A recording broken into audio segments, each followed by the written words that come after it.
Hi there, and thank you so much for joining us today. You're listening to Society Bites Radio, social interaction for the mind and soul.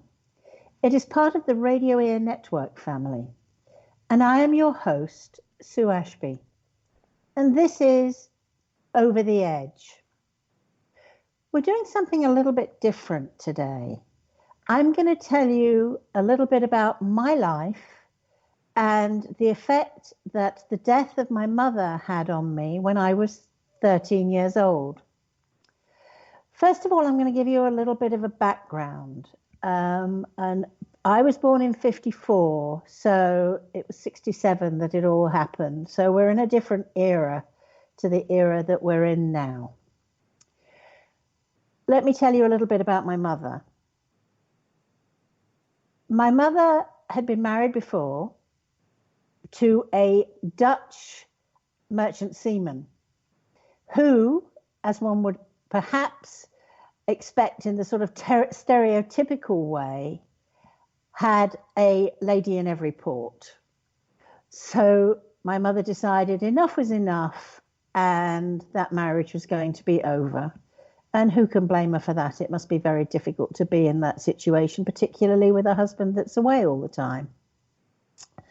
Anyway, before that happened, she had always wanted children and she tried to have children, but she'd always miscarried. So that was a sort of a cross that she had to bear. And I think she found it really difficult. Anyway, in due course, she was working at a bank and she was working as a secretary for my soon-to-be father. And she eventually started going out with him and they got married. And she then had a few more miscarriages. I was told that the number was 6. I don't know if that's true, but that was the number that I was given. Anyway, she eventually became pregnant again and went to live in a nursing home for 6 months. She was on bed rest from month 3, which is something that I could not imagine. And having said that, I think even if I was going to have children, I certainly wouldn't have kept going after maybe 2 or 3 miscarriages, possibly 4. I know this because I have the letters from all the people in the family when I was born who said, "You didn't tell me that you were pregnant. We're so happy." And all the associated joy that comes of the arrival of a newborn baby, particularly after the time that people have been trying. So I grew up. We were in an interesting family dynamic. My father was very strong, powerful, and always right. My mother was very much a sweet person, would do anything for anybody, and was somewhat of a pleaser for him. He didn't really do anything, and she did everything for him. So it was an interesting setup, particularly from my point of view as a small child. After that, I was sent, although I'm not a Catholic, I was sent to a Catholic convent. I think it was the best education around, and my father and mother wanted me to have a good education, so that's where I went. And I remember when I was 8 being called to the head mistress, or mother superior as she was called to her office. And I was told that my mother had been taken ill and that she was in hospital and that my father was coming to collect me. That was all I was told. Bear in mind, I was 8. Anyway, my mother was in hospital and my father picked me up. And of course, in those days in England, young children were not allowed to go and see their parents. I didn't really know what was wrong. And when I discovered what was wrong, I understood why my father didn't tell me. My mother had been hemorrhaging for a number of days. She had taken a drug called thalidomide, which was, I think, an anti-nausea drug, but it had very devastating effects. And fetuses were severely disabled. Many of the children were born with missing limbs or foreshortened limbs. Anyway, my mother didn't get to that stage. She lost the child and it was severely disabled. And in fact, the disability had punctured my mother's uterus. So that was what was causing the bleeding. Anyway, the baby gone, a little boy, not very many weeks old. And that obviously caused huge upset in the family. But I always remember just standing outside the hospital, looking up at the window as she turned round and waved at me. And that was my contact with my mother, having been brought out of school. That was pretty scary. After that point, my father, who was never good with people who were ill, and I can understand that because of what happened in this particular case, he was frightened. He didn't know how to cope with illness. So he coped with it in a way of anger and sort of annoyance. When I was about 12, my mother had a series of bad headaches, and I knew that she'd been put on medication for high blood pressure. And sometimes she'd feel dizzy and she wouldn't be able to come and meet me at school, and I would get the school bus home, which was fine. There was no problem with that. But one day my father said, my mother said to me, sorry, I've got a really bad migraine. I'm going to try and go and lie down for a little while. Anyway, my father came home, and of course I told him what was wrong with her.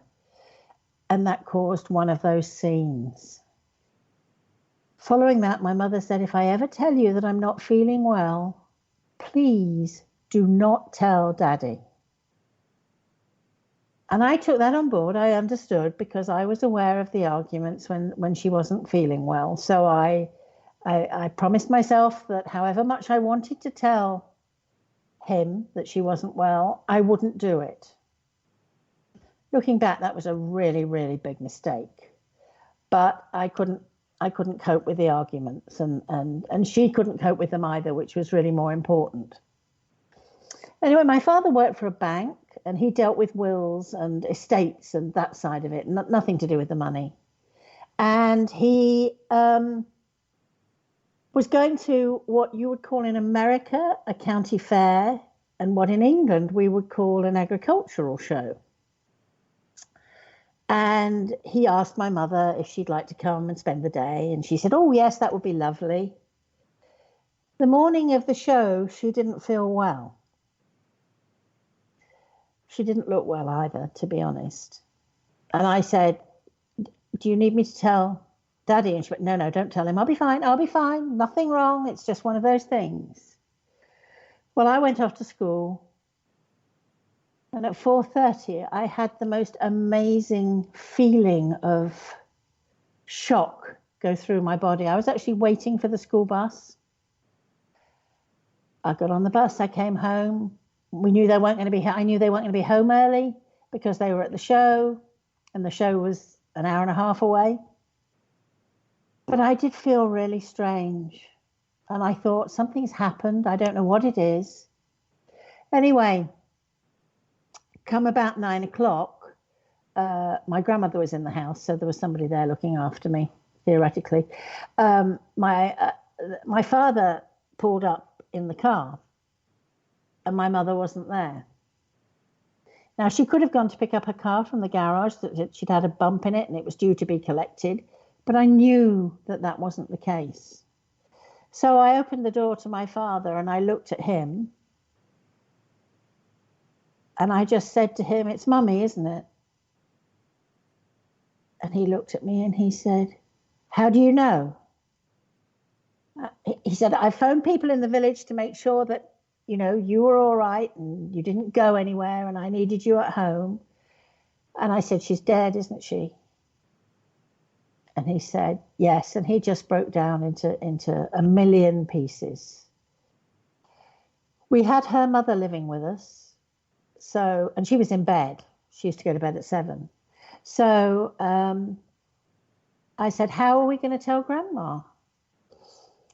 And he said, I don't know what we're going to do. I think she'll probably have a heart attack and die. And I said, no, she won't. Bear in mind, I'm 13. I said, let's get my aunt over and we'll all tell her together. And there were no tears from me. I didn't have time for tears. I just had to get on with it. I'd seen my mother get on with it, so I got on with it. My aunt came over. We told my grandmother. And really, she took it pretty well. I mean, she could have taken it a hell of a lot worse. Anyway, my father then decided that he was going to take down all the curtains and change all the sheets and strip the house of everything. It was really weird. And launder everything. It was almost like he was trying to wash her out of his life. Of course, he got better before it was time to iron it and rehang the things, which this 13-year-old did.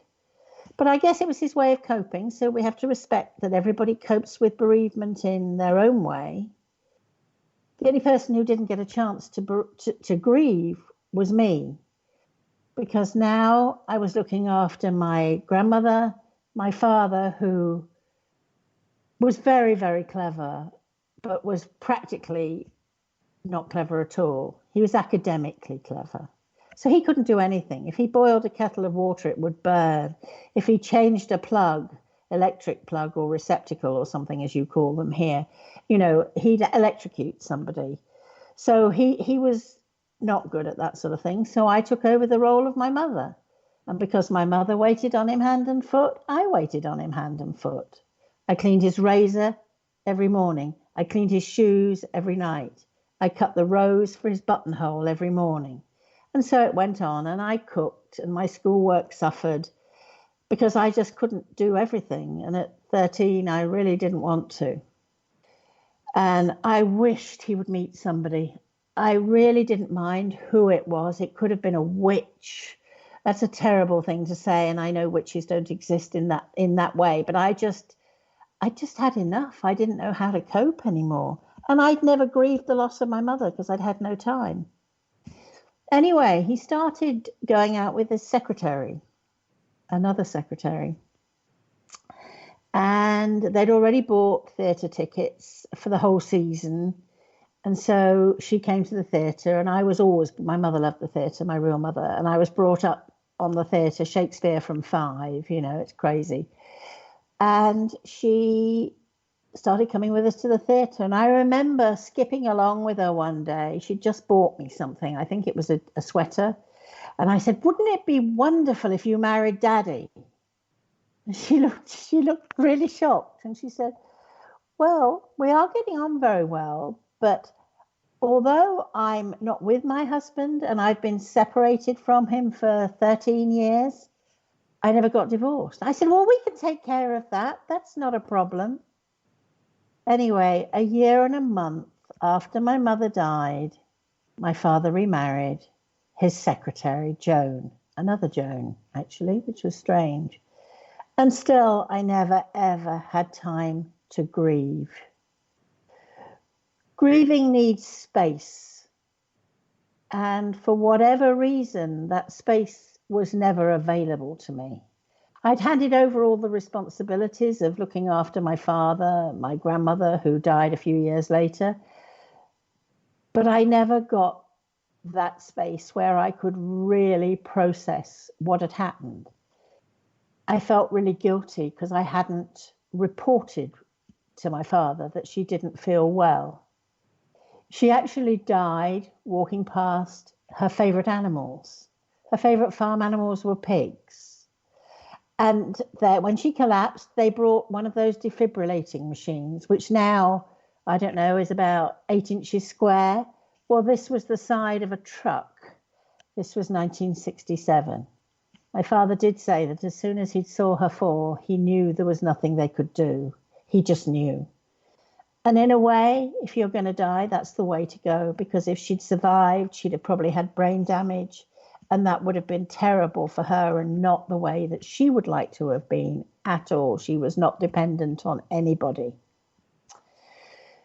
So many, many years passed, and I still really, really never grew.